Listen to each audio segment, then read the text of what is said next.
اللہ کے پیارے رسول کی بارگاہ ہے، رسول پاک جنت البقیع شریف میں کھڑے ہیں، رات کا حصہ ہے، حضرت عائشہ تلاشتی ہوئی باہر آتی ہے، جب دیکھتی ہے کہ اللہ کا پیارا حبیب جنت البقیع شریف میں موجود ہے، جہاں صحابہ کرام کی قبریں ہیں اور ہاتھ اٹھے ہوئے ہیں اور رب کی بارگاہ میں کچھ دعائیں کر رہے ہیں، قریب گئی تو کیا معلوم ہوتا ہے کہ اللہ کا پیارا حبیب ہے، جن کے لیے اللہ خود فرماتا ہے مومنین پر رحیم ہے، مومنین کے ساتھ کریم ہے، وہ دعا کیا مانگ رہے ہیں؟ یہی صدا ہے، جب پیدا ہوئے تھے تب بھی دعا تھی، دنیا سے تشریف لے گئے تب بھی ذبحائے مبارک پر یہی صدا ہے، جنت البقیع شریف میں نصف شعبان کی آدھی رات ہے، کھڑے ہیں رب کے حضور دعا کر رہے ہیں، اور دعا میں کیا مانگ رہے ہیں؟ یہی پیغام ہے، یہی دعا ہے، رب حبلی امتی،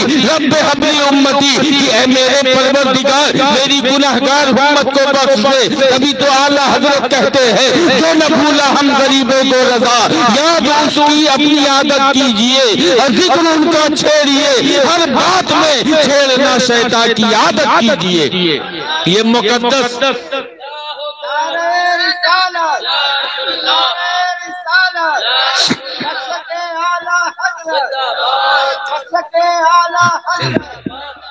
یہ مقدس رات وہ رات ہے، یوں تو پورا شعبان ہمارے لیے مبارک و مسعود ہے، کیونکہ جس کو خصوصی نسبت حاصل ہو جائے میرے آقا کریم سے اس کی عظمت کے کیا کہنے، اور پھر جس رات اللہ کا پیارا حبیب خود اہتمام فرمائے تو اس کی عظمت کا اگر کوئی منکر ہے تو ہمیں ان سے کوئی غرض نہیں، ہمیں تو اپنے آقا کریم کو دیکھنا ہے، کیونکہ اللہ فرماتا لقد کان لکم فی رسول اللہ اسوۃ حسنہ، تحقیق کی نبی کی پیاری زندگی تمہارے لیے بہترین نمونے حیات ہے۔ آج ہم نے غیروں کی زندگیوں کو اپنے لیے آئیڈیل بنا لیا، مشعل راہ بنا لیا، اس لیے قدم قدم پہ ذلیل و خوار کیے جاتے ہیں۔ یاد رکھو وہ زمانے میں معزز تھے مسلمہ ہو کر، اور ہم خوار ہوئے تاریخ قرآن ہو کر۔ اللہ کا پیارا حبیب ہے، اپنے رب کے حضور دعا فرما رہا۔ یہ شعبان کا مبارک مہینہ، رجب کے تعلق سے حضور فرماتے ہیں کہ رجب اللہ کا مہینہ، شعبان میرا مہینہ اور رمضان میری امت کا مہینہ ہے۔ کہہ دیجئے سبحان اللہ۔ یہ شعبان المعظم کی 15ویں شب ہے، اس کی عظمت و شان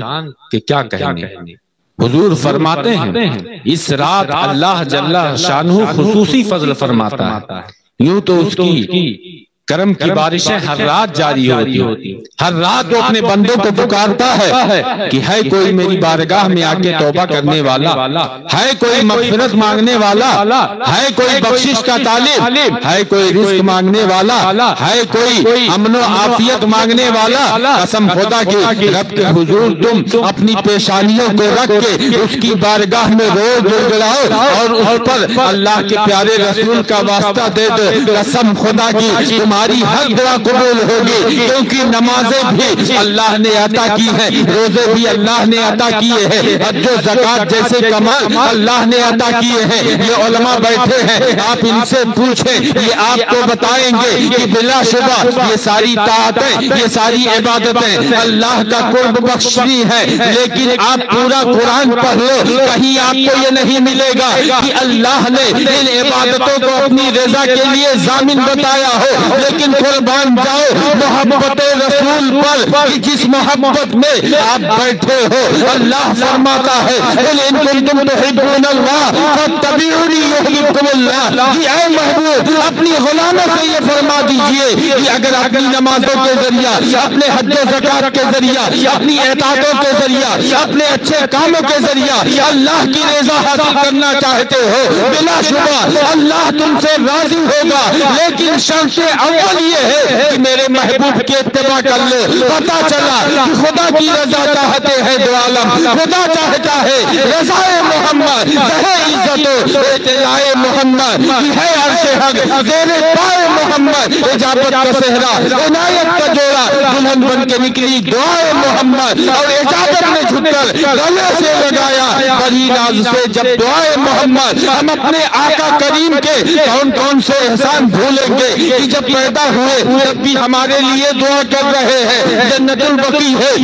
وہاں بھی دعا ہے۔ اور جب لہد مبارک میں اتارا گیا، آپ ذرا اپنے نبی کی زندگی دیکھو کہ بعد مردم بھی حقیقت کیسی ہے، عشق ہو ایمان ہو تو صحابہ جیسا ہو کہ جب لبہائے مبارک کون لب جن کے تعلق سے اعلیٰ حضرت کہتے ہیں پتلی پتلی گلے قدس کی پتیاں، ان لبوں کی نزاکت پہ لاکھوں سلام، لہد میں نبی کو اتارا گیا ہے، لبہائے مبارک ہل رہے ہیں۔ صحابی رسول اپنے کانوں کو قریب کرتے ہیں، جب قریب کرتے ہیں تو کیا سنتے ہیں کہ ان لبہائے مبارک سے یہ صدا جاری ہے، رب حبلی امتی، رب حبلی امتی، اے میرے رب میرے گناہگار امت کو بخش دے۔ اور یہی نہیں، جب پل صراط پر ہم ہوں گے، میدان محشر کا قیام ہوگا، ہم پل صراط پر گزر رہے ہوں گے، اللہ کا یہی پیارا حبیب ہے جو اپنے غلاموں سے اتنی محبت کرتا ہے کہ سجدے میں سر ہے، اپنے لیے کچھ نہیں بلکہ اپنے غلاموں کے لیے وہاں بھی دعا کر رہے ہوں گے، رب سلم امتی،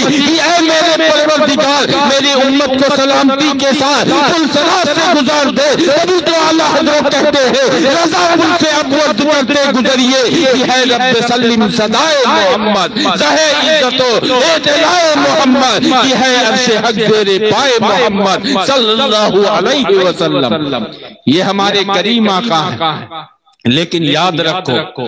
فقط نام کی محفل کر لینے سے کامیابی نہیں ملے گی،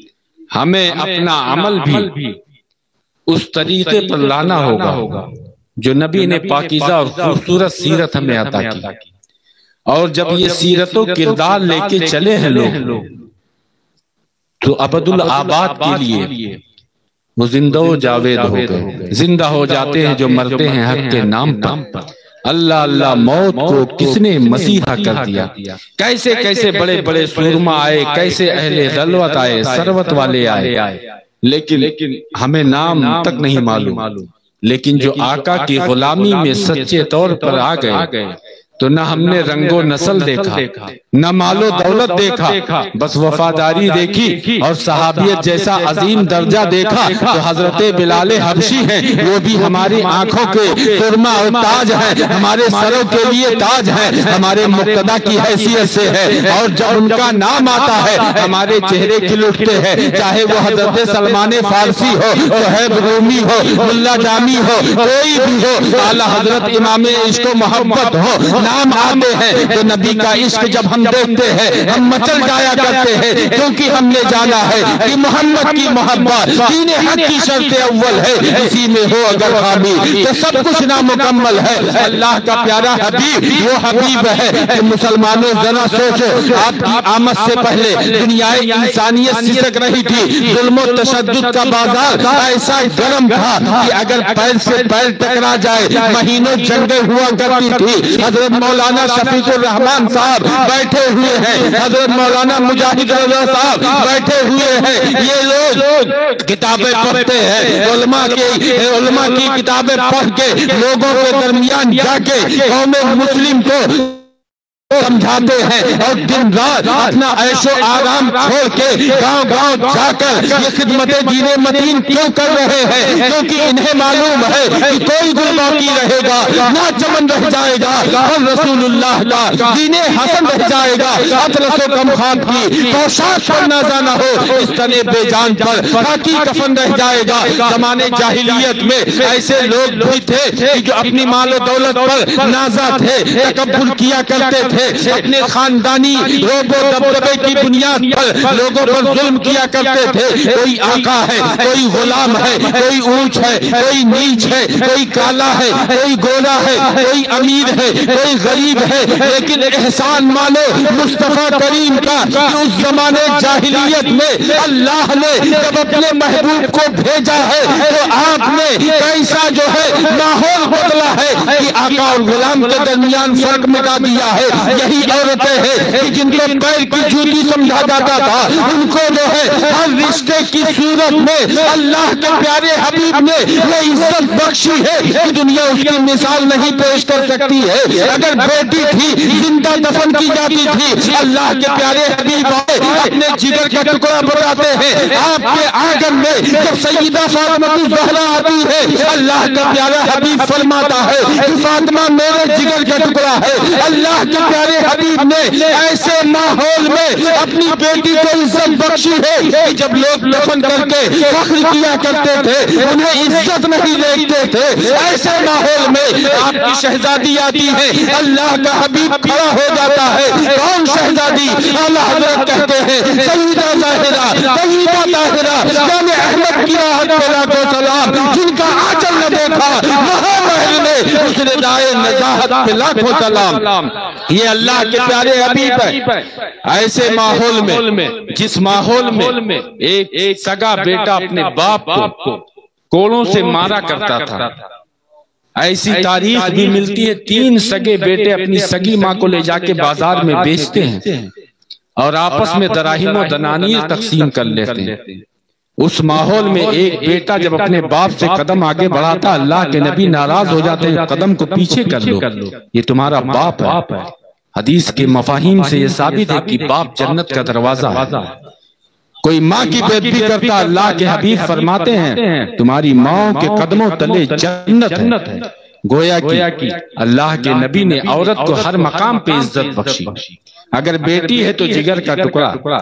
بہن ہے تو بھائیوں کو اس کی عصمت و عفت کا محافظ بنا دیا، بیوی ہے تو خادمہ نہیں شریک حیات کا درجہ دیا کہ تم اس کے لیے سکون کا باعث بنو، وہ تمہارے لیے سکون کا باعث بنے، تم اس کے لیے خوشیوں کا سامان کرو، وہ تمہارے لیے خوشیوں کا سامان کرے۔ اور اگر ماں ہے تو آپ نبی کی تعریف پڑھو، آپ قربان جاؤ اس نبی معظم کے انسانیت سکھلانے پر، اشرفیت و اکرمیت کا لبادہ پہنانے پر کہ حضور اپنے صحابہ کی جھرمٹ میں موجود ہے۔ راویان بیان کرتے ہیں کہ منظر ایسا تھا کہ جیسے ستاروں کے درمیان چاند ہو، کبھی آقا کریم اٹھ کے کھڑے ہو جاتے ہیں، دور سے ایک خاتون دکھائی دیتی ہے جو آپ کی طرف چلی آ رہی ہے، جب وہ خاتون قریب پہنچتی ہے اللہ کا پیارا حبیب اٹھ کے کھڑا ہو جاتا ہے، صحابہ بھی ابتدا میں کھڑے ہو جاتے ہیں، وہ خاتون آتی ہے، اللہ کے پیارے حبیب اپنی چادر رحمت اتارتے ہیں، زمین پر بچھا دیتے ہیں اور ایسے بیٹھتے ہیں کہ جیسے خدا کی بارگاہ میں یعنی نماز میں دوزانو بیٹھا جاتا ہے،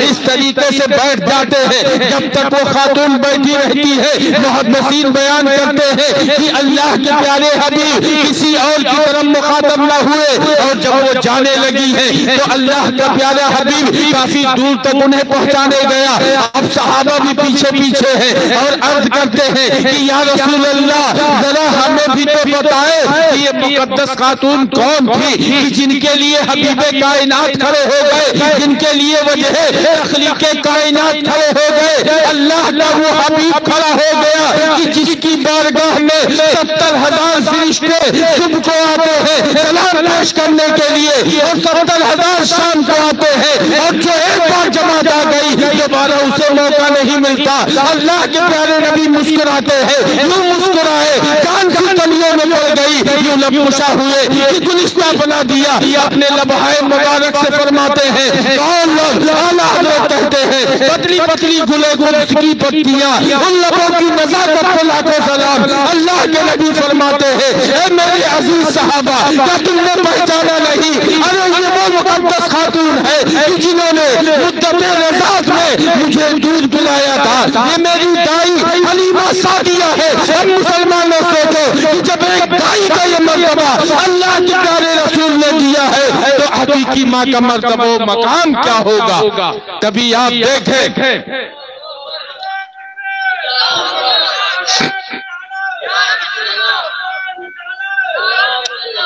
آج کی مقدس رات، اس رات کو سیدنا اویس قرنی رضی اللہ تعالیٰ عنہ سے بھی جوڑا جاتا ہے، کیونکہ نبی کے ایسے سچے عاشق ہیں کہ جن کی مثال صبح قیامت تک دی جاتی رہے گی۔ جو اللہ و رسول کے لیے اپنی زندگیاں وقف کر دیتے ہیں وہ کبھی مٹتے نہیں، ہمیشہ کے لیے باقی ہو جاتے ہیں۔ انہی میں سے ایک عظیم نام سیدنا اویس قرنی کا ہے۔ نوجوان بچے سنیں، سبھی لوگ سنیں اور اس پر عمل کی کوشش کریں۔ اور اس بھائی غوث محمد صاحب کے دروازے پر یہ محفل سجی ہے۔ حسنہ پور کے پورے گاؤں کے مسلمانوں کو جہاں تک میری آواز پہنچ رہی ہے، اور الحمدللہ یہ آواز صرف آپ کے گاؤں تک نہیں ہے، یہ ہمارے ٹیپو بھائی بیٹھے ہیں، جنید بھائی، یہ فدائے حضور سیف رضا کے نام سے یہ آڈیو چینل چلاتے ہیں۔ پوری دنیا میں کہیں بھی کوئی بھی یہ پروگرام آپ کا سن رہا ہوگا، سن سکتا ہے اور کبھی بھی سن سکتا ہے۔ تو یہ آپ کے گاؤں میں محفل ہو رہے لیکن پوری دنیا میں سنا جاتا ہے۔ اسلم بھائی ہمارے بیٹھے ہیں، رودولی شریف چینل جو ہے یہ بھی چلاتے ہیں ماشاءاللہ، وہ بھی آئے ہوئے ہیں۔ اس طریقے سے یہ پیغام پوری دنیا میں پہنچایا جا رہا ہے۔ میں عرض یہ کر رہا ہوں کہ آج کی رات یہ عبادت کی رات ہے، اپنے رب کو راضی کرنے کی رات ہے، محبوب خدا کے خاص فضل کو حاصل کرنے کی رات ہے۔ حقیقت تو یہ ہے کہ وہ تو نہایت سستا سودا بیچ رہے ہیں جنت کا، ہم مفلس کیا مول چکائے ہاتھ ہی اپنا خالی۔ وقت کے ایسے بڑے امام متقی کہ جن کے بارے میں علماء مشائخین نے کہا کہ متقی بن کے دکھائے اس زمانے میں کوئی، ایک میرے مفتی اعظم کا تقوی چھوڑ کر وہ مفتی اعظم کہتے ہیں کہ میرے اعمال کا بدلہ تو جہنم ہی تھا، میں تو جاتا مجھے سرکار نے جانے نہ دیا، بلا شبہ یہ سرکار کا صدقہ ہے، ان کے کرم سے ہم اور آپ جنت میں داخل ہوں گے۔ لیکن یہ داخلہ کب ہوگا؟ جب نبی کی سیرت پر عمل کی کوشش کریں گے اور ہماری کوشش رہے گی ان اللہ لا یضیع اجر المحسنین، کہ بلا شبہ اللہ محسنین کے اجر کو ضائع نہیں کرتا۔ ارے افسوس کی بات تو یہ ہے کہ آج بہت ایسے کلمہ گو ہیں جو محفل میلاد مصطفیٰ آپ کریں یا شب برات میں اللہ رسول کے ذکر کی محفلیں سجائیں، اپنے مردوں کے قبرستان میں جائیں، قرآن کی تلاوت کریں تو آپ سے دلیلوں کے طالب ہوتے ہیں، جبکہ حقیقت تو یہ ہے کہ ہم پیدا ہی اسی لیے کیے گئے ہیں تاکہ اللہ کی عبادت کر کے اس کو راضی کرے۔ اور یہ رات ہی کیا، ہر رات ہمیں یہ کام کرنا چاہیے۔ اللہ نے اسی کے لیے ہم اور آپ کو پیدا کیا ہے، اپنے محبوب کی شان تو یہ بنائی ہے کہ ان کی محبت جس کے دل میں ہوگی وہی کامیاب و کامران ہوگا۔ وہ رسول خدا فرماتے ہیں المرء مع من احب، کہ انسان دنیا میں جس سے محبت کرتا ہے کل بروز قیامت اسی کے ساتھ اس کا حشر ہوگا۔ اگر کوئی آپ پر اعتراض کرے، آپ کی محفلوں پر انگلی اٹھائے تو تم کہہ دیا کرو کہ دنیا کی محفلیں تمہیں مبارک ہو، ہمارے کریم آقا کی محفل ہمیں مبارک ہو، کیونکہ ہمیں قبر میں معلوم ہے کہ کوئی ساتھ دے نہ دے لیکن حضور کا رخ روشن دکھایا جائے گا اور انہی کے صدقے ہماری بخشش ہوگی، قبر میں لہرائیں گے، حشر چشم نور کے جلوہ فرما ہوگی جب طلعت رسول اللہ کی۔ آپ دیکھیں حضرت سیدنا اویس قرنی رضی اللہ تعالیٰ حضور کے ظاہری زمانے میں تھے۔ آپ کو ایک خاص بات بتا دوں، اللہ کے بعد اگر کسی کا مرتبہ و مقام ہے تو وہ انبیاء و رسول کا مرتبہ و مقام، ان سے بڑا کسی کا مقام نہیں۔ انبیاء کرام اللہ نے یہ مرتبہ ان کا بنایا، اور اللہ کا جو ہے سب ذاتی ہے، باقی کا عطائی ہے۔ اللہ نے یہ مرتبہ و مقام اپنے انبیاء کو دیا ہے کہ ان سے بڑا کوئی نہیں۔ انبیاء کے بعد صحابہ کا مرتبہ و مقام، صحابی کے مرتبے کو کوئی نہیں پہنچ سکتا۔ سید الاولیاء ہے، تاجدار اولیاء ہے، پیر پیرا میر میرا شاہ جیلا، کہہ دیجئے سبحان اللہ۔ شہنشاہ بغداد سیدنا شیخ عبد القادر جیلانی بغدادی، بڑے پیر دستگیر روشن ضمیر، لیکن کسی صحابی کے مرتبے کو وہ بھی نہیں پہنچ سکتے۔ اب آپ سوچیں حضرت سیدنا اویس قرنی رضی اللہ تعالیٰ حضور کے ظاہری زمانے میں موجود ہیں، ملک یمن میں قرن کے علاقے میں، لیکن آپ زیارت نہ کر سکے ظاہری طور پر، ورنہ آپ بھی صحابی ہوتے، جلیل القدر تابعی ہیں لیکن صحابی نہیں۔ کیوں؟ اس لیے کہ آپ دیدار ظاہری نہ کر سکے۔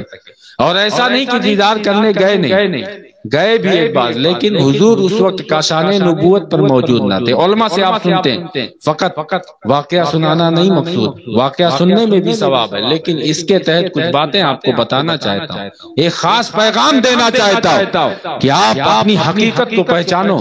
اپنے فرائض کو پہچانو، اپنی ڈیوٹیز کو جانو کہ ہمارا منصب کیا ہے، ہمارے فرائض کیا ہے، ہمارے حقوق کیا ہے۔ حضرت سیدنا اویس قرنی ہے، آج کے حال میں، آج کے زمانے میں دولت ہوئی، کوئی ماں باپ کو تکلیفیں پہنچا رہا ہے، بھائیوں سے ناچاکی ہے، محلے والے ناخوش ہیں، لیکن عمرے پر عمرہ کر رہے ہیں، حج پر حج کر رہے ہیں۔ اگر لوگوں کے ساتھ آپ کا اچھا اخلاق نہیں ہے، آپ کے ماں باپ آپ سے خوش نہیں ہے، آپ کی عبادتیں، آپ کی طاعتیں آپ کے منہ پر مار دی جائیں گی، کیونکہ اللہ فرماتا ہے وَقَضَىٰ رَبُّكَ أَلَّا تَعْبُدُوا إِلَّا إِيَّاهُ، کہ تمہارے رب نے فیصلہ فرما دیا اللہ کے علاوہ کسی کی عبادت نہ کرنا، ساتھ ہی فرماتا ہے وَبِالْوَالِدَيْنِ إِحْسَانًا، اپنے والدین کے ساتھ حسن سلوک کرو، اور ماں کا مرتبہ مقام تو اللہ نے اتنا بڑھایا ہے کہ فرماتا ہے حملتہ امہ وہنا علی وہن، کہ یہ تمہاری مائیں ہیں کہ بوڑھی ہونے پر یا تم جو ہے دولت والے ہو جاؤ، اپنے عیش و آرام کے لیے اپنی ماں کو تکلیف پہنچاتے ہو، قسم خدا کی یہ وہ شخصیت ہے،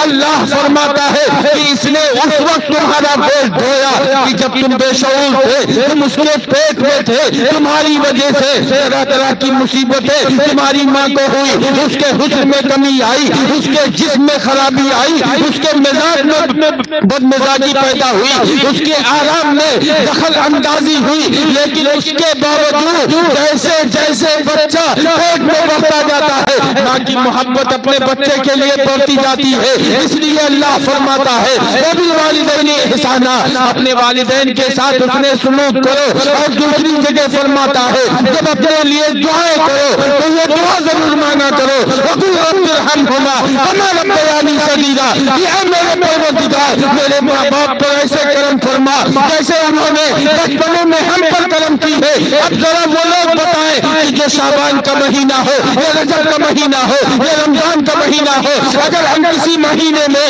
مردوں کی قبروں پر جا کر ان کے لیے دعا مغفرت کرتے ہیں، وہ کون کیا ایسا کہتے ہیں کہ تم جو ہے یہ نہیں کر سکتے ہو؟ ہم کہتے ہیں اللہ نے مطلقاً اجازت دی ہے، اور نصف شعبان میں تو خود حضور مردوں کے پاس کھڑے ہو کر وہاں ان کے لیے دعائیں مغفرت فرما رہے ہیں۔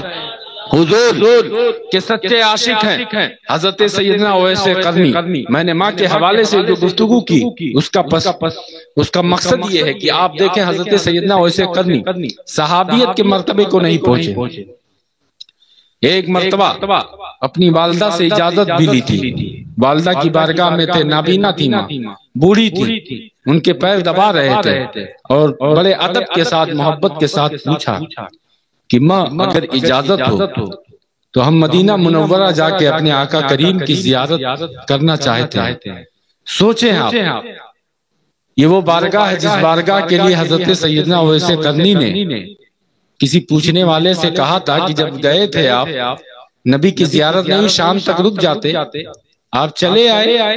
بغیر دیدار کیے، تو حضرت سیدنا اویس قرنی نے کہا تھا کہ شام کی بات کر رہے ہو، میں پوری زندگی رکا رہوں اسے ایک جھلک کے لیے، لیکن ماں نے جاتے وقت کہا تھا کہ بیٹا جاؤ لیکن شام ہونے سے پہلے آ جانا، کیونکہ ظاہری طور پر تمہیں میرے سہارا ہو اور تمہارے بغیر مجھے سکون نہیں رہے گا، اور یہ واقعہ ہونا بھی صبح قیامت تک ہم اور آپ کے لیے عبرت کے لیے ہے، اس لیے یہ واقعہ پیش آیا۔ حضرت اویس قرنی نے اپنی والدہ سے اجازت لی، مدینہ منورہ پہنچے، آپ نے سرکار کے کاشان نبوت پر کھڑے ہو کر دستک دی، اندر سے دھیمی آواز آئی، اس کی آواز آئی، اس یار غار مصطفیٰ کی شہزادی کی آواز آئی کہ آپ جو ہے ذرا آپ سوچیں کہ آج بہت تیرے لوگ ہیں مکہ شریف سے مدینہ جاتے ہیں، آپ کو راستے میں وہ غار ثور بھی ملتا ہے کہ جہاں پر آپ اللہ کے پیارے نبی نے قیام فرمایا تھا، اس پہاڑ پر چڑھنا اکیلے بڑا مشکل ہو جاتا ہے، لیکن ذرا سوچے یہ سیدنا صدیق اکبر ہیں، اپنے کندھے پر اللہ کے پیارے حبیب کو بٹھا کر غار تک پہنچتے ہیں، ان کی شہزادی ہے جن کے لیے اللہ نے فرمایا ہے کہ اذ یقول لصاحبہ لا تحزن ان اللہ معنا، یاد کرو وہ وقت کہ جب ایک ساتھی یعنی نبی اپنے دوست سے کہہ رہے تھے کہ گھبراؤ نہیں، اللہ ہمارے ساتھ ہے، یعنی سیدنا صدیق اکبر کے ساتھ اللہ ہے، فاروق اعظم کے ساتھ اللہ ہے، عثمان غنی کے ساتھ اللہ ہے، مشکل کشا حضرت علی کے ساتھ اللہ ہے، حسنین کریمین کے ساتھ اللہ ہے، اس اولیاء کی جماعت کے ساتھ اللہ ہے، یہی ان کے یہی آلِ غار ہے، ان کی شہزادی ہے، ام المومنین ہے، حضرت سیدہ عائشہ ہے، جو انور سے پوچھتی ہے کون ہے، حضرت سیدنا اویس قرنی کہتے ہیں کہ نبی کا ایک غلام ہے، حضور کی زیارت کے لیے آیا ہے، آواز آتی ہے کہ اللہ کا پیارا حبیب موجود نہیں ہے، آپ عرض کرتے ہیں کہ اے ام المومنین اگر اجازت ہو آپ پردے میں ہو جائے، میں اس مقدس مقام کو دیکھنا چاہتا ہوں جہاں اللہ کا حبیب بیٹھتا ہے، جہاں اللہ کا حبیب قیام فرماتا ہے۔ آخر جب اجازت ملتی ہے دیوانہ وار جاتے ہیں، حضور جہاں تشریف رکھتے ہیں اس مقام کو چومتے ہیں، آنکھوں سے لگاتے ہیں اور آنکھوں سے آنسو جاری ہے، اسی حال میں واپس جاتے ہیں۔ تھوڑی دیر کے بعد جب اللہ کے پیارے حبیب آتے ہیں، آپ پوچھتے ہیں کہ اے اویس اے عائشہ یہ بتاؤ کہ آج کون آیا تھا؟ وہ کہتی ہے کہ یا رسول اللہ میں نام تو نہیں جانتی، لیکن آنے والا آپ کا بڑا سچا عاشق تھا، بڑا ماننے والا تھا، بڑا محب تھا۔ اللہ کے نبی مسکراتے ہیں اور فرماتے ہیں کہ وہ میرا اویس تھا جو قرن سے آیا تھا، کیونکہ اللہ کے پیارے نبی فرماتے ہیں کہ میں نے اویس کو اس کی خوشبو سے پہچان لیا۔ اعلیٰ حضرت کہتے ہیں یا رسول اللہ اور کوئی غیب کیا تم سے نگاہ بلا، جب نہ خدا ہی چھپا تم پہ کروڑوں درود۔ عرض کیا گیا یا رسول اللہ جب وہ آپ کے اتنے بڑے عاشق ہیں تو آخر وہ آپ سے ملنے کے لیے رکے کیوں نہیں؟ تو آپ کو معلوم ہے یہی اللہ کے حبیب ہیں جو قرن علاقے کی طرف اپنا چہرے مبارکہ کر کے فرمایا کرتے تھے کہ مجھے قرن سے رحمان کی خوشبو آتی ہے، کہہ دیجئے سبحان اللہ۔ تو لوگوں نے پوچھا تھا کہ یا رسول اللہ وہ اتنے بڑے عاشق ہیں تو آپ سے ملنے کیوں نہیں آتے؟ آئے بھی تو ملاقات نہیں ہوئی، چلے گئے۔ حضرت اویس قرنی سے پوچھو کہ وجہ کیا تھی؟ امیر المومنین خلیفہ دوم حضرت عمر فاروق رضی اللہ تعالی، خلیفہ چہارم مولا علی مشکل کشا حضرت علی کرم اللہ تعالی وجہ الکریم، یہ دونوں حضرات جب پہنچتے حضرت اویس قرنی کے پاس، حضرت اویس قرنی بغیر دیکھے کہہ دیتے ہیں کہ تشریف لائیں خلیفۃ المسلمین امیر المومنین۔ آپ دیکھیں یہ اللہ والوں کی شان ہوتی ہے، جو اللہ کا قرب پا لیتا ہے پورا جہان اس کے سامنے روشن ہو جاتا ہے۔ الٹی ہی چال چلتے ہیں دیوان گانے عشق، آنکھوں کو بند کرتے ہیں دیدار کے لیے۔ آخر جب سامنے ہوتے ہیں گفت و شنید ہوتی ہے۔ حضرت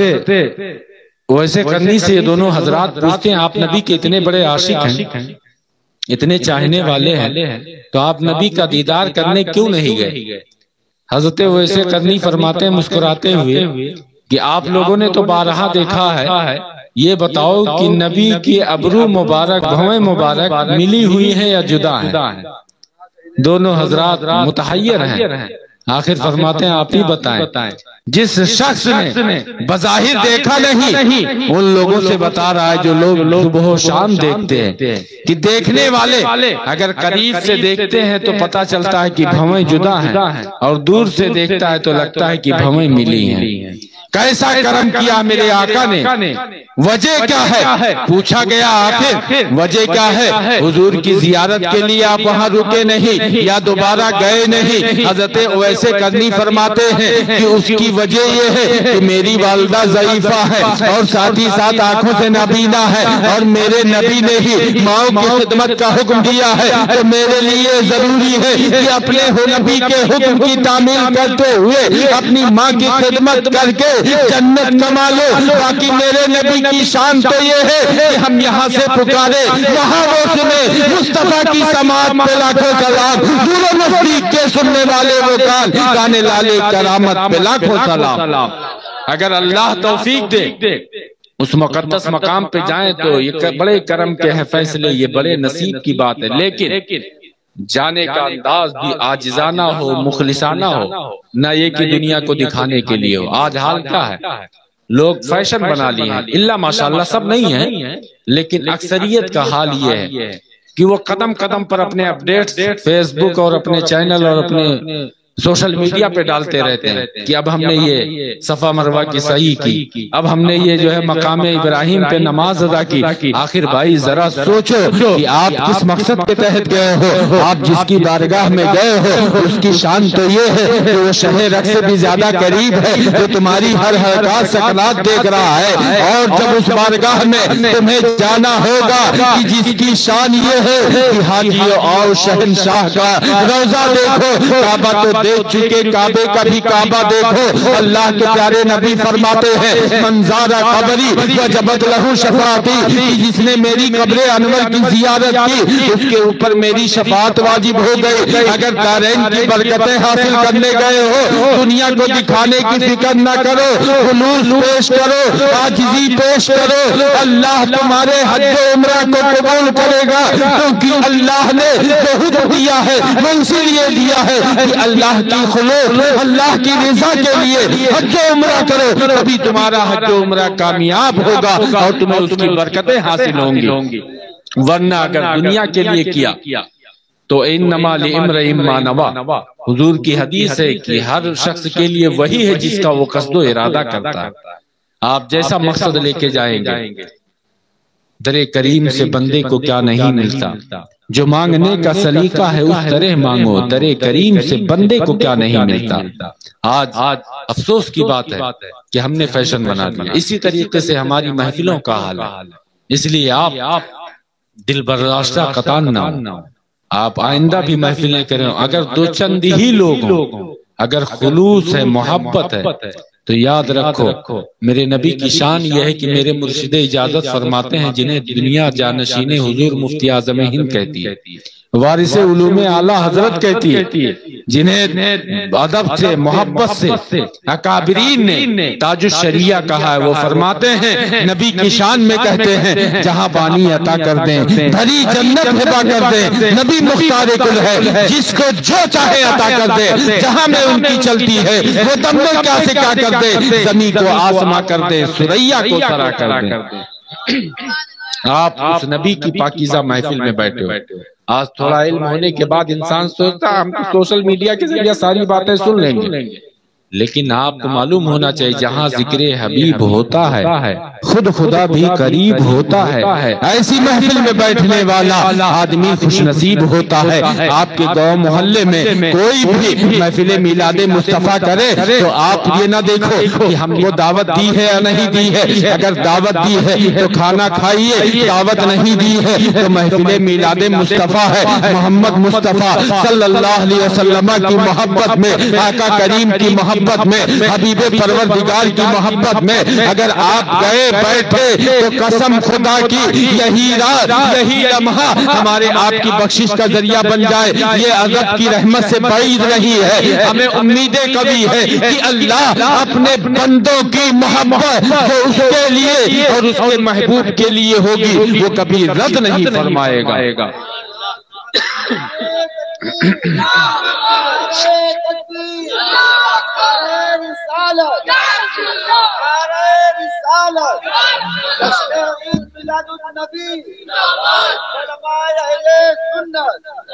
لائق مبارکباد ہیں، لائق مبارکباد ہیں آپ لوگ کہ آج کی اس مقدس رات میں آپ نے پاکیزہ بزم سجائی۔ آپ اپنے نصیبے پر جتنا ناز کریں کم ہے۔ قرآن پڑھنے والے بہتیرے ہیں، قرآن خود کہتا ہے یُدِلُّ بِهِ کثیرًا وَیَہْدِی بِهِ کثیرًا۔ ہر قرآن پڑھنے والا کامیاب نہیں ہے، ہر قرآن پڑھنے والا راہیاب نہیں ہے، بلکہ قرآن پڑھ کے بہتیرے گمراہ بھی ہوتے ہیں۔ کامیاب کون ہے؟ میں نے قرآن کی آیت کریمہ پڑھی، اللہ فرماتا یا ایھا الذین آمنوا اتقوا اللہ، اے وہ لوگ جو ایمان لائے اللہ سے ڈرو۔ سب سے پہلی جو چیز ہے وہ ایمان ہے۔ ایمان کہتے کس کو ہیں؟ لا ایمان لمن لا محبت اللہ۔ آپ خطبے میں اپنے اماموں سے سنتے ہیں، اس کا مطلب ہے کہ جس کے اندر محبت رسول نہیں، محبت خدا نہیں، خوف خدا نہیں، اس کا ایمان ہی نہیں۔ اللہ کے پیارے نبی جن کی شان رب نے بیان فرمائی، وما ينطق عن الهوى، میرا محبوب اپنی خواہش نفس سے کچھ نہیں بولتا، وہ جو بھی بولتا اللہ کی طرف سے وہی ہوتی ہے۔ گفتہ اللہ بوت گرچہ از حلقوں میں عبداللہ بوت، جو بھی نبی بولتے ہیں اللہ کی طرف سے ہے۔ میرے نبی نے کیا فرمایا؟ حضور سے پوچھو، حضور فرماتے ہیں لا یؤمن احدکم حتی اکون احب الیہ من والدہ وولدہ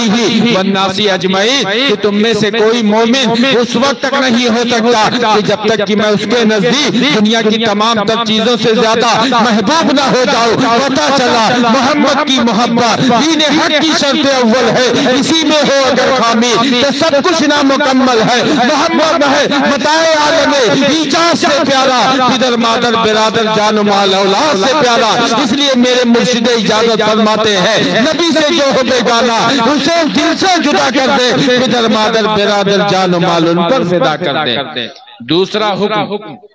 جو اللہ نے فرمایا اتقوا اللہ، اللہ کا تقوی یعنی ڈر اپنے اندر رکھو، یعنی تمام طرح کے عبادات اپنے اندر لاؤ، اچھے کام لاؤ، زمانے جاہلیت کے کام چھوڑو، نبی نے جو پاکیزہ سیرت دی ہے اسے اپناؤ، نبی کے طریقے پر چلو، یہ تمہارے لیے لازم ہے۔ اور دوسرا حکم جو فرمائے وَكُونُوا مَعَ الصَّادِقِينَ، سبحان اللہ، سچوں کے ساتھ ہو جاؤ۔ یہ سچے کون ہیں؟ یہ انبیاء کی جماعت ہے، یہ شہداء کی جماعت ہے، یہ صحابہ کی جماعت ہے، یہ تابعین کی جماعت ہے، یہ خلفائے راشدین کی جماعت ہے، یہ حسنین کریمین کی جماعت ہے، یہ حضور سیدنا غوث پاک کی جماعت ہے، حضور عطائے رسول ہند الولی خواجہ خواجگاہ کی جماعت ہے، حضور شاہ سمنہ کی جماعت ہے، حضور شاہ دیوہ کی جماعت ہے، حضور مخدوم ماہمی کی جماعت ہے، حضور مخدوم ردولی کی جماعت ہے، حضور اعلیٰ حضرت کی جماعت ہے۔ یہ اولیاء کرام وہ ہیں جن کے لیے اعلیٰ حضرت کہتے ہیں نظرِ کشت بخارا وہ عراق و اجمیر، کون سی کشت کے برسا نہیں جھالا تیرا کہ یا رسول اللہ، یہ آپ کے کرم کی بارشوں کی یہ صورت اولیاء کے مزارات ہے، یہ علماء ملت اسلامیہ ہے، یہ وَكُونُوا مَعَ الصَّادِقِينَ جو اللہ نے حکم دیا ہے کہ سچوں کے ساتھ ہو جاؤ۔ یہ سچوں کی جماعت علماء کی جماعت ہے، یہی حضرت سیدنا ویسے کرنی ہے کہ اپنی والدہ کی خدمت کر کے یہ پیغام دے رہے ہیں کہ رب اس وقت تک راضی نہیں ہوگا جب تک کہ تم اپنے والدین کو راضی نہ کر لو، اپنے ماں باپ کو راضی نہ کر لو، رب کا اور اس کا حبیب تم سے کبھی راضی نہیں ہوگا۔ اس لیے ہم پر ضروری ہے کہ ہم ان علماء کے سچے راستے کو اپنائیں۔ آپ دیکھیں قرآن پڑھنے والے بہتے رہے، بہت سے ایسے آپ کو ملیں گے کہ ارے قبروں پہ جانے کا کوئی فائدہ نہیں، معاذ اللہ، وہ سب جو ہے مٹی میں مل گئے۔ جب حضور کی بارگاہ میں انہوں نے کہہ دیا تو اب عام کے لیے اب آؤ حضور سے پوچھیں، ہمیں حضور کی ماننی ہے نا کہ کسی اور کی مانیں گے؟ حضور کی مانیں گے۔ حضور کیا فرماتے ہیں حدیث پاک میں کہ ایک بندہ جب کسی قبر پہ جاتا ہے، عامت المسلمین کے قبروں کی بات ہے، ایک عام ہمارے تمہاری طرح گناہگار بندہ اگر وہ قبر میں ہے، ہماری قبر پہ کوئی آتا ہے،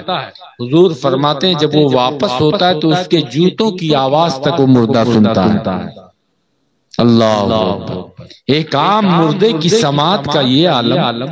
اور جن کے صدقے اللہ نے یہ سماعتیں پیدا کی ہیں، جن کے صدقے بصارتیں پیدا کی ہیں، جن کے صدقے اللہ نے کائنات کو بنایا ہے، ان کی بارگاہ میں کہتے ہیں کہ وہ معاذ اللہ مر کر مٹی میں مل گئے، وہ تمہارا کوئی ڈپلیکیٹ نبی ہوگا۔ میرے نبی کی شان تو یہ ہے کہ دور و نزدیک کی سننے والے وہ کان لالے کرامت پہ لاکھوں سلام، ہم یہاں سے پکارے وہاں وہ سنے، مصطفیٰ کی سماعت پہ لاکھوں سلام۔ وہ تمہارا کوئی ڈپلیکیٹ نبی ہوگا جو مر کر مٹی میں مل گیا، ہمارا عقیدہ تو یہ ہے کہ اپنے محبوب کو اللہ نے یہ شان بخشی ہے کہ اعلیٰ حضرت جس طریقے سے حلفیہ بیان دیتے ہیں یا رسول اللہ تو زندہ ہے واللہ، تو زندہ ہے واللہ، میری چشم عالم سے چھپ جانے والے، یہی ہمارا بھی عقیدہ ہے۔ اور نبی کے اختیار کی بات کرتے ہو،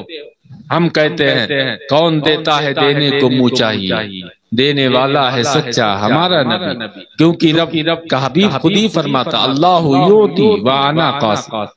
میرا رب عطا کرتا ہے اور میں بانٹتا ہوں، رب ہے موتی یہ ہے قاسم، رزق اس کا ہے کھلاتے یہ ہے، ٹھنڈا ٹھنڈا میٹھا میٹھا پیتے ہم ہیں پلاتے یہ ہے۔ سبحان اللہ۔ تو آج اسی محبوب کی محبت میں آپ بیٹھے ہیں، یہ محفل آپ نے سجائی، وقت بہت ہو گیا، ہمارے آنے میں بھی تاخیر ہوئی اور کچھ یہاں مائک کی وجہ سے بھی، جیسا کہ ہمارے احباب نے بتایا، ماحول کچھ منتشر ہوا۔ بہرحال اللہ تعالیٰ اس بابرکت محفل کو اپنی بارگاہ میں قبول فرمائے۔ آپ اپنے مومنین کے، اپنے گھر والوں کی قبروں پر جائیں جو دنیا سے رخصت ہو گئے، وہاں جا کر خود اپنے لیے بھی ان کے لیے دعائے مغفرت کریں، بخشنے والی ذات اللہ کی ہے، لیکن اللہ فرماتا وَابْتَغُوا إِلَيْهِ الْوَسِيلَةَ، اس تک پہنچنے کے لیے وسیلہ تلاش کرو۔ یا ایھا الذین آمنوا استعینوا بالصبر والصلاۃ، اللہ فرماتا اے ایمان والو نماز اور صبر سے مدد چاہو۔ اب آپ سوچیں کہ جن کے صدقے ہمیں نماز ملی، جن کے صدقے ہمیں صبر ملا، جب صبر اور نماز کا وسیلہ ہم لے سکتے ہیں تو جن کے صدقے یہ عبادتیں ملی ہیں ان کا وسیلہ کیوں نہیں بنا سکتے ہیں، ان کا وسیلہ کیوں نہیں لے سکتے؟ اس لیے اعلیٰ حضرت کہتے ہیں وصل مولا چاہتے ہو تو وسیلہ ڈھونڈ لو، بے وسیلہ نزدی ہو ہرگز خدا ملتا نہیں۔ اپنے مومنین کی قبروں پر جائیں، عامت المسلمین کی قبروں پر جائیں، عام بزرگوں کی قبروں پر جائیں، ہمارے اولیاء کرام کی بارگاہیں وہاں جائیں، اپنے لیے دعا کریں، امت مسلمہ کے لیے دعا کریں۔ اور ایک خاص بات بتا دوں، دعاؤں میں یہ ضروری ہے کہ اپنے ساتھ ساتھ اور دیگر لوگوں کے لیے بھی دعائیں کریں۔ آج کی رات وہ مقدس رات ہے، اللہ کے نبی فرماتے ہیں اللہ جل شانہ آسمان دنیا کی طرف خاص تجلی فرماتا ہے اور اپنے بندوں سے فرماتا ہے کہ ہے کوئی مغفرت مانگنے والا، ہے کوئی روٹی مانگنے والا، ہے کوئی اولاد مانگنے والا۔ اس طریقے سے اللہ تعالیٰ ساری نعمتیں اپنے مانگنے والے بندوں کو عطا کرتا ہے، لیکن کچھ ایسے لوگ بھی ہیں کہ جو محروم ہوتے ہیں، انہی میں سے ایک وہ بھی ہے کہ جو آپس میں لوگوں کے درمیان نفرت و عداوت پھیلاتے ہیں، بغض و حسد کینہ رکھتے ہیں، اپنے والدین کے نافرمان ہوتے ہیں۔ آج کی رات ان کی بخشش نہیں ہوتی ہے، وہ معاف نہیں کیے جاتے ہیں۔ اس لیے مسلمانوں اپنے دل سے بغض، حسد، کینہ اور چغلی جیسی برائیاں نکالو، خود بھی جہنم کی آگ سے بچو، اپنے اہل خانہ کو بھی جہنم کی آگ سے بچاؤ، خود بھی اچھے کام کرو، اپنے اہل خانہ کو بھی اچھے کام کی تلقین کرو۔ اگر والدین باحیات ہیں تو سبحان اللہ ان کی خدمتیں کرو۔ وَلَا تَقُلْ لَهُمَا أُفٍّ وَلَا تَنْهَرْهُمَا، اللہ فرماتا ہے ماں باپ یا ان میں سے کوئی جو تمہارے پاس موجود ہوں اگر بڑھاپے کو پہنچ جائیں تو انہیں اف تک نہ کہو۔ اف، علماء نے اس کی تعبیر یہ فرمائی ہے کہ اف اس وقت بولا جاتا ہے جب کوئی ناپسندیدہ چیز آپ کے جسم میں آ جائے تو ہلکی سی جو آواز نکلتی ہے۔ علماء فرماتے ہیں اللہ کے فرمان کا ایک مطلب یہ بھی ہے کہ اگر تمہارے ماں باپ تم سے کوئی بڑے سے بڑا کام کہہ دے تو تمہیں خندہ پیشانی کے ساتھ مسکراتے ہوئے چہرے کے ساتھ وہ کام کرنا، نہ یہ کہ تم منہ بنا کے وہ کام کرو۔ کام تو کرنا ہی ہے لیکن ناگواری کے ساتھ کرنا بھی اللہ کو پسند نہیں، بلکہ مسکراتے ہوئے کرو، چاہے پہاڑ توڑنے کا حکم دے دیں۔ علماء نے فرمایا اگر ماں باپ یا ان میں سے کوئی بڑھاپے کو پہنچ جائے، بستر پہ بولو براز ہو، اگر تمہیں یہ سعادت ملے کہ اپنے والدین یا ان میں سے جس کسی کے پیشاب پاخانے کو صاف کرنا پڑے، اکابرین علماء نے یہ لکھا ہے کہ جس وقت تم ان کے پاخانے پیشاب کو صاف کرو اپنے ناک پر کپڑا بھی نہ رکھو کہ کہیں ایسا نہ ہو تمہارے ماں یا باپ کو، کسی ایک کو جس کے ساتھ تم یہ کر رہے ہو، انہیں ایسا محسوس نہ ہو کہ میری غلاظت کی وجہ سے میرے بچے کو ناگواری ہو رہی ہے۔ اگر ناگواری ہو رہی ہے تب بھی برداشت کر کے خندہ پیشانی کے ساتھ مسکراتے ہوئے اپنے ماں باپ کی خدمت کرو، کیونکہ ان کا مرتبہ و مقام اتنا بڑا ہے کہ اللہ نے اپنی عبادت کے ساتھ جوڑا ہے۔ وَقَضَىٰ رَبُّكَ أَلَّا تَعْبُدُوا إِلَّا إِيَّاهُ وَبِالْوَالِدَيْنِ إِحْسَانًا، کہ اللہ نے یہ فیصلہ فرما دیا کہ اللہ کے علاوہ کسی کی عبادت نہ کرنا اور اپنے والدین کے ساتھ اس نے سلوک کرو۔ یہ ہے والدین، لیکن یاد رکھیں کہ والدین اگر بددین ہو جائیں تو ان کی اطاعت نہیں، کیونکہ اللہ کے معاملات میں ہمیں یہ حکم ملا ہے لا طاعۃ لمخلوق فی معصیۃ اللہ، جہاں اللہ کی نافرمانی ہو، رسول پاک کی ناراضگی کی بات ہو، جہاں شریعت مطہرہ کی خلاف ورزی کی بات ہو تو وہاں کسی کی اطاعت نہیں ہمارے اوپر ہے۔ اس لیے نبی سے جو ہو بیگانہ اسے دل سے جدا کر دے، پدر مادر برادر جان و مال ان پر فدا کر دے۔ محمد کی محبت دین حق کی شرط اول ہے، اسی میں ہو اگر خامی تو سب کچھ نامکمل ہے۔ اس لیے مسلمانوں اپنے نبی کی پاکیزہ سیرت پڑھو اور اس مطابق زندگی گزارو۔ آج کی رات جو رات ہے وہ مقدس و مطہر رات ہے کہ ہم اس رات میں جتنی عبادت ہو سکے کریں، کم ہے۔ اللہ کی بارگاہ میں اپنے لیے، اپنے والدین کے لیے اگر باحیات ہیں تو ان کی عمروں کے لیے، اگر دنیا سے چلے گئے ان کی مغفرت کے لیے، اپنے بھائی بہنوں کی خیر و برکت کے لیے، اپنے اہل خانہ کی خیر و برکت کے لیے ہم دعائیں کریں، اور یہی نہیں اپنے گاؤں محلہ کے لیے کریں، اپنے وطن عزیز کے لیے کریں کہ اللہ تعالیٰ یہاں امن و امان قائم رکھے، اور جو امن و امان بھنگ کرنا چاہتے ہیں انہیں نیست و نابود فرمائے، ظالموں کے چنگل سے مظلوموں کو آزاد فرمائے، اہل حق کا بول بالا فرمائے، امت مسلمہ کی حفاظت فرمائے، ہم سب کو اسلام و سنیت کے ساتھ وہ خوشحالی والی زندگی عطا فرمائے، اور جب آخر وقت ہو تو ہمارا خاتمہ ایمان پر ہو، در وقت اجل سر تیری چوکٹ پہ دھرا ہو، جتنی ہو قضا ایک ہی سجدے میں عطا ہو، حضور کی بارگاہ ہو اور روح کفتے انسری سے پرواز ہو۔ قسم خدا کی یہ وہ مقدس مقام ہے کہ اعلیٰ حضرت کہتے ہیں یہ مقامات تو متبرک ہے ہی ہے، اعلیٰ حضرت کا عشق دیکھو، وہ کہتے ہیں کہ رضا کسی سگے طیبہ کے پاؤں بھی چومے، تم اور آہ کی اتنا دماغ لے کے چلے، یہ حضور کی بارگاہ ہے، یہاں کے درد کے، یہاں کی جھاڑیوں کو بھی ہم احترام کرتے ہیں، ان سے ہم محبت کرتے ہیں، کیونکہ ایک محب اپنے محبوب کی ہر ادا، ہر شے سے محبت کیا کرتا ہے۔ اور جب اللہ نے یہ تعلیم دی ہے تو ہم کیوں نہ کریں۔ آخری بات آپ کو بتا دوں، آپ سوچیں آپ کے حسنہ پور گاؤں میں کتنی مسجدیں ہیں؟ مسجد نہیں؟ اچھا، بغل میں جو ملا ہوا گاؤں حضرت پور ہے، مسجد ہے، آپ وہاں نماز جمعہ ادا کرتے ہوں گے، پنجگانہ نماز پڑھتے ہیں۔ آپ سوچیں اللہ جل شانہ کی قدرت یہ ہے کہ وہ ہمارے شہر سے بھی زیادہ قریب ہے۔ آپ یہاں سے پکاریں وہ نہیں سنے گا، سنے گا۔ آپ اپنے گھر میں اپنے لحاف کے اندر 7 تالوں کے اندر بند ہو کے پکارے، وہاں سے بھی آپ کی فریاد سنے گا۔ وہ قادر مطلق ہے، لیکن اس کے باوجود فرماتا ہے فَمَنِ اسْتَطَاعَ إِلَيْهِ سَبِيلًا، کہ جو اس گھر تک آنے کی استطاعت رکھتا ہے اس کے اوپر حج فرض ہے۔ آخر کون سی ایسی بات ہے؟ آپ ذرا سوچیں، اللہ نے اس شہر مکہ کی قسم کھائی اور فرماتا لا اقسم بہذا البلد وانت حل بہذا البلد، اے محبوب میں اس شہر مکہ کی قسم اس لیے نہیں اٹھاتا کہ یہاں خانہ کعبہ ہے، اس شہر مکہ کی قسم اس لیے نہیں کہ یہاں منی مزدلفہ ہے، اس شہر مکہ کی قسم اس لیے نہیں کہ یہاں چاہے زمزم ہے، اس شہر مکہ کی قسم اس لیے نہیں کہ یہاں مقام ابراہیم ہے، اس شہر مکہ کی قسم اس لیے نہیں کہ یہاں صفا مروہ پہاڑیاں ہیں، بلکہ فرماتا ہے اس شہر مکہ کی قسم اس لیے کہ وَأَنْتَ حِلٌّ بِهَذَا الْبَلَدِ، کہ اے محبوب آپ اس شہر میں پیدا ہوئے، قیام فرما ہے، اس لیے اس شہر کی قسم کھاتا ہو۔ اب آپ سوچو اللہ کو اپنے محبوب سے کتنی محبت ہے، یہ تو تاجدار انبیاء ہے، یہ تو سید الانبیاء ہے۔ آپ ذرا سوچو خانہ کعبہ کے بالکل متصل مقام ابراہیم ہے، اور قریب میں منا ہے، اور قریب اس سے قریب آئے آپ کو صفا مروہ پہاڑیاں مل جائیں گے۔ آخر یہ کیا ہے؟ پہاڑیاں تو ایک سے ایک بڑی ہے، لیکن اللہ فرماتا ہے ان صفا والمروہ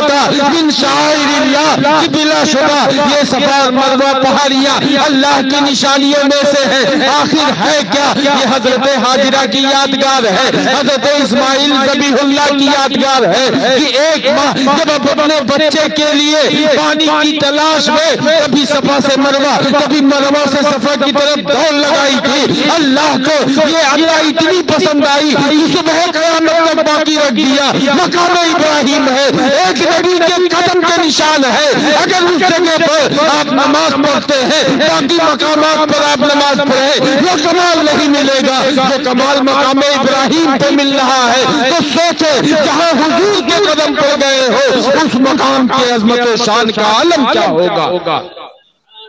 اس لیے اللہ نے قدم قدم پر وہ نشانات باقی رکھے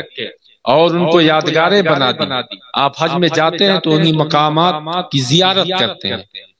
اور اللہ والوں کی یادیں ہوتی۔ اللہ فرماتا وَذَكِّرْهُمْ بِأَيَّامِ اللَّهِ، اے محبوب اپنی امت سے فرما دو اللہ کے دنوں کی یاد منائے۔ اور یہ خانہ کعبہ ہے جس کی حقیقت یہ ہے کہ اللہ جل شانہ نے یہ سب کچھ اپنے محبوب کے صدقے بنایا ہے۔ اس لیے اعلیٰ حضرت کہتے ہیں وہ جو نہ تھے تو کچھ نہ تھا، وہ جو نہ ہو تو کچھ نہ ہو، جان ہے وہ جہان کی، جان ہے تو جہان ہے، ہوتے کہاں خلیل و بنا کعبہ و منا، لولاک والے صاحب سب تیرے گھر کی ہے۔ اس لیے نتیجہ اخذ کرتے ہوئے اعلیٰ حضرت کہتے ہیں حاجیو آؤ شہنشاہ کا روضہ دیکھو، کعبہ تو دیکھ چکے کعبے کا بھی کعبہ دیکھو۔ یہ حضور کا روضہ ہے اور حضور کی محبت ہمارے لیے جان ایمان شان ایمان ہے، کمال ایمان ہے، اس کے بغیر سب ادھورا ہے، ناکافی ہے۔ اس لیے حضور کی سچی پکی غلامی اپنے اندر لاؤ، اور غلامی کا مطلب یہ ہے کہ نبی کی تعلیمات پر عمل پیدا ہو جاؤ۔ نبی کی پسندیدہ اور نبی کی آنکھوں کی ٹھنڈک نماز ہے، نبی کی محبت میں ہے۔ اگر سچی ہے تو نمازوں پر محاسبت کرو، نمازوں پر اپنے آپ کو بھی نماز پڑھاؤ، اپنے آپ خود بھی نماز پڑھو، اپنے بچوں کو بھی نماز کی ترغیب دو، اپنے چھوٹے بچوں کو بھی مسجدوں میں لے کے جاؤ، انہیں مارو نہیں، ڈانٹو نہیں۔ اور بڑوں سے بھی کہوں گا کہ اگر وہ مسجدوں میں جائیں تھوڑی سی شور بھی ہو تب بھی آپ انہیں سخت سرزنش نہ کریں، محبت سے سمجھائیں، کیونکہ کل کو یہی بڑے ہو کر نمازوں سے بھی محبت کریں گے، مسجدوں سے بھی محبت کریں گے، اور اس راہ پر ڈالنا ہمارا اور آپ کا یہ فریضہ ہے۔ اللہ کے نبی فرماتے ہیں کلکم رائی وکلکم مسئول عن رعیتہ، یاد رکھو ان میں سے ہر شخص یہ نگہبان ہے اور ہر شخص سے کل بروز قیامت اس کی رعیت کے بارے میں پوچھا جائے گا، جو تمہارے ماتحت ہیں ان سے پوچھا جائے گا۔ اس لیے آپ کو معلوم ہونا چاہیے یہ علماء جو رات رات بیٹھ کے آپ کو سمجھاتے ہیں، محفل میلاد مصطفیٰ کرتے ہیں، واعظ و تبلیغ کی محفلیں کرتے ہیں، انہیں معلوم ہے کہ اللہ نے جو ان کا مرتبہ و مقام بڑھایا ہے اسی بنیاد پہ بڑھایا ہے۔ ارشاد ہوتا ہے کنتم خیر امت اخرجت للناس تأمرون بالمعروف وتنہون عن المنکر، کہ اے امت محمدیہ تم تمام امتوں میں سب سے بہتر ہو۔ اس کی وجہ یہ ہے کہ تم جو ہے اپنے گھروں سے نکلے لوگوں کی بھلائی کے لیے ان کو اچھائی کا حکم کرتے ہو، برائیوں سے روکتے ہو۔ جتنے لوگ بھی شریک آئے اس محفل کو سجانے میں حصہ لیے، دعا ہے مولا تعالیٰ سب کی شرکت کو اپنی بارگاہ میں قبول فرمائے۔ آخری پیغام یہ ہے جو مظہر اعلیٰ حضرت حضور شیر بیش اہل سنت دیتے ہیں کہ پیارے حبیب کو پکار، پیارے نبی کا نام لے، دامن مصطفیٰ میں آ، پائے رسول تھام لے، اے عشق تیرے صدقے جلنے سے چھٹے سستے، جو آگ بجھا دے گی وہ آگ لگائی ہے، خاک ہو کر عشق میں آرام سے سونا ملا، جان کی اکسیر ہے الفت رسول اللہ کی، بندوں پہ خاص رب کی عنایت کی رات ہے، مومن کے واسطے یہ شفاعت کی رات ہے، سو نہیں یہ سونا بنانے کی رات ہے، جاگو یہ جاگنے کی عبادت کی رات ہے، انہیں جانا انہیں مانا نہ رکھا غیر سے کام، للہ الحمد میں دنیا سے مسلمان گیا، استغفر اللہ ربی من کل ذنب واتوب الیہ، وآخر دعوانا ان الحمدللہ رب العالمین، السلام علیکم ورحمۃ اللہ۔